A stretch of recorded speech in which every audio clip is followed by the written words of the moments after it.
হয় আসসালামু আলাইকুম পোনপ্ৰথমে মই মাতৃভূমি নিউজ চেনেলক আন্তৰিক অভিনন্দন জনাইছোঁ।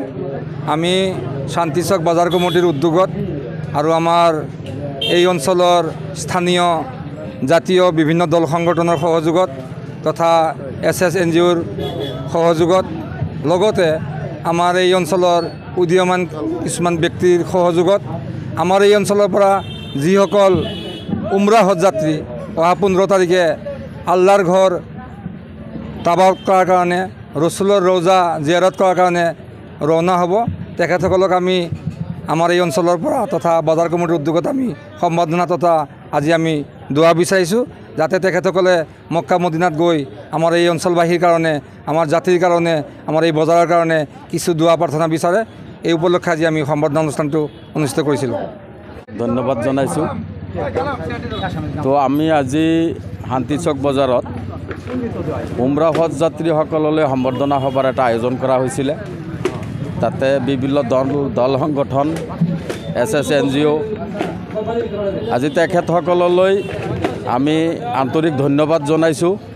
আজি আমাৰ এই অঞ্চলৰ পৰাই 10জন হজ যাত্ৰী উমৰাহ হজলৈ যাব, তেওঁলোকে যাতে তাতে গৈ পবিত্ৰ মক্কাত গৈ পেলাই আমাৰ এই বিশ্ব মুছলমানৰ শান্তিৰ বাবে দোৱা কৰে, তাৰ কাৰণে আমি তেখেতসকলক অনুৰোধ জনাইছোঁ আৰু তেখেতসকলৰ হজ যাতে আল্লাই কবুল কৰে তাৰ কাৰণেও আমি আল্লাহৰ ওচৰত প্ৰাৰ্থনা জনাইছোঁ। আমাৰ শান্তিৰ চক উদ্যোগত সকলোৱে হজ যাত্ৰীসকল আমি সম্বৰ্ধনা জনাইছোঁ আৰু সকলোৱে হজ যাত্ৰীৰ ওচৰত আমাৰ একান্ত মত যাতে সকলোৱে হজ যাত্ৰী আমাৰ মক্কাত যায় মদিনাত যায় আমাৰ কাৰণে দোৱা কৰে আৰু আমাৰ শান্তিৰ চকৰ যিসকল শান্তিৰ চকৰ যিসকল শান্তিৰ চকৰ বাসিন্দাৰ আছে সকলোৱে তেওঁক হজ যাত্ৰীসকলক আনুষ্ঠানিকভাৱে মাতি একাষ্ট